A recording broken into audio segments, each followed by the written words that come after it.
All right, 3 minutes. All right, so let's see. All right. If you guys are looking to make quick, fast meals with a Ninja, you probably want to watch this video. Today's video, I'm going to tell you a couple reasons why you need the Ninja air fryer in your kitchen. Whether you're an entrepreneur, whether you have a family, you just don't know how to cook, you don't want to clean, or you just complain that it's too difficult. Huh. Oh my God. So it's super hot and soft on the inside, but crispy on the outside. Perfect. So there you go.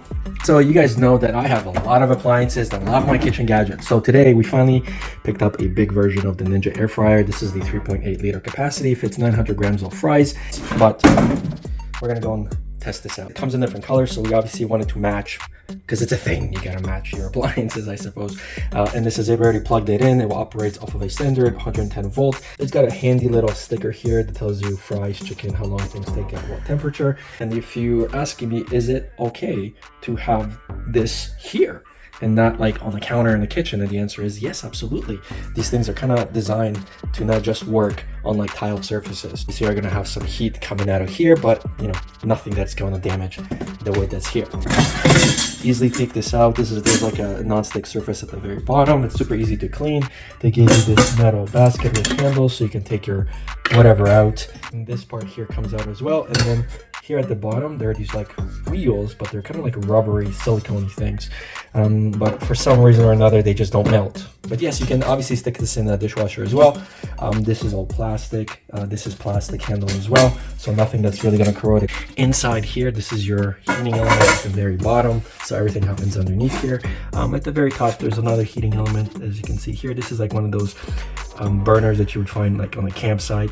And then so between this and this is kind of like how the heat circulates. And you also get the quick start guide with some cooking charts and irresistible recipes. So plenty of recipes out there. I'm not going to be the one to tell you I'm a great chef or anything like that, but for quick meals and to save on electricity, this is obviously something better than just heating up a whole oven just to heat up some fries. Turn this on. Buttons for temperature adjustments are right here, right? So let's just say we're cooking up fish. So 360 at 8 to 12 minutes. Put our fish in. Put this in on. We know that we're at 360. And then 12 minutes. Always starts at 20 minutes. We're gonna go 12. We air fry and then play. And you can kind of hear it, right? Now, right here is where the fan and the heat is gonna come out from. Right here. He's getting louder and louder.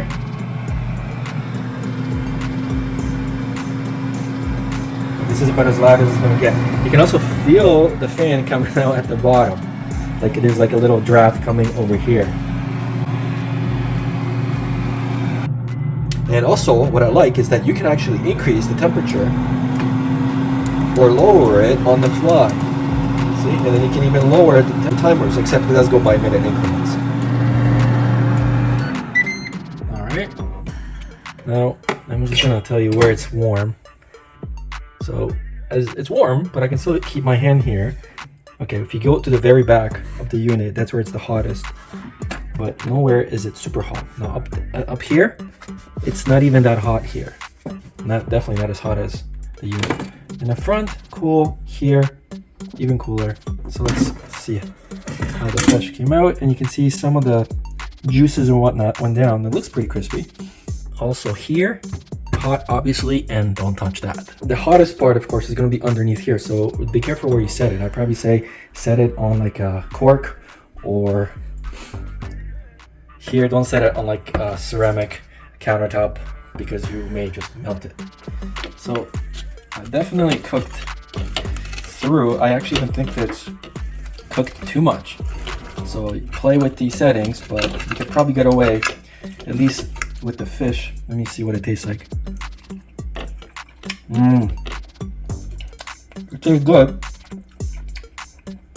but I would say, see, it's crispy right there on the edge, but I would still say cook it for like maybe 9 instead of 12. So we're gonna go and attempt to air fry pierogies. Now when you're doing pierogies in the air fryer, don't stack them on top of each other. Just make sure they're all lying flat.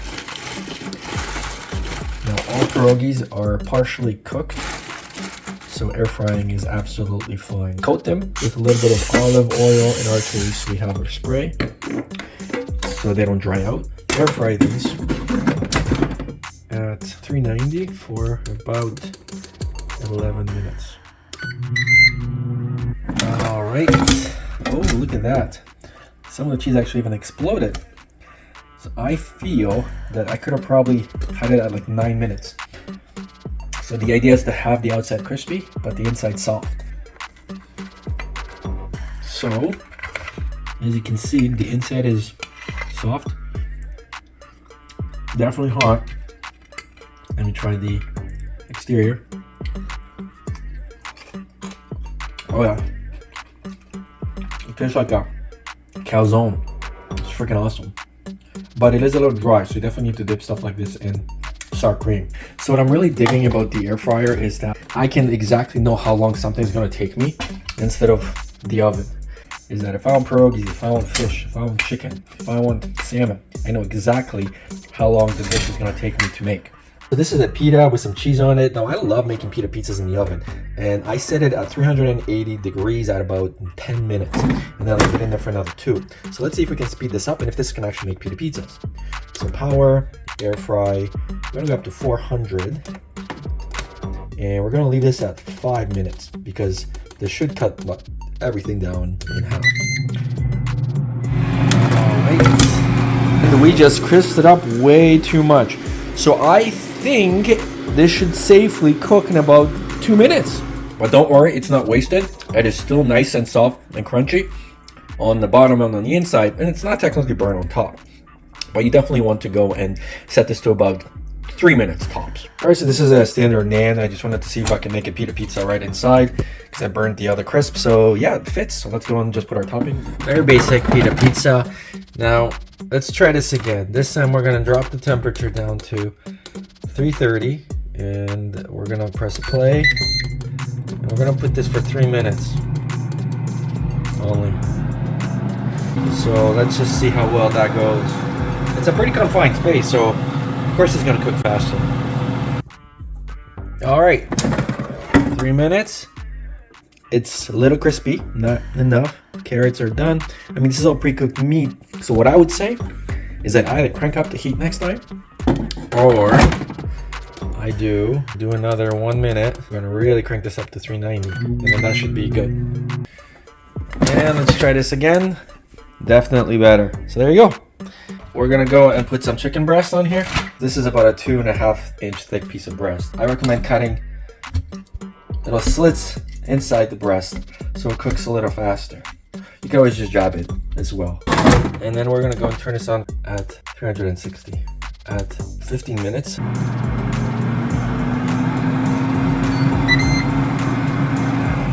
All right, there we go. So basically 15 minutes for a full chicken breast that's about 2 inches thick.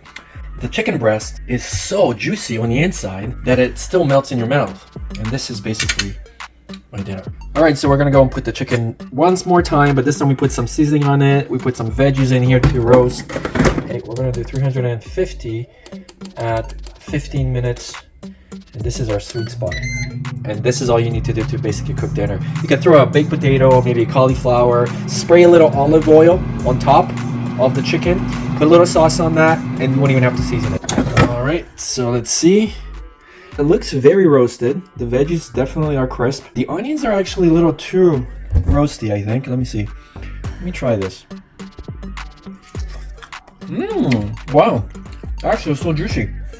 So, I guess it worked. Let me try the cucumber. Huh. Oh my god. So it's super hot and soft on the inside, but crispy on the outside. Perfect. So there you go. So at this point, you should get a Ninja if you want to save on electricity, which is really a secondary reason. If you want super fast food, knowing exactly how long it takes dinner to make for your family, second reason. And third, super easy to clean. Now, as far as cleaning goes, I could take this,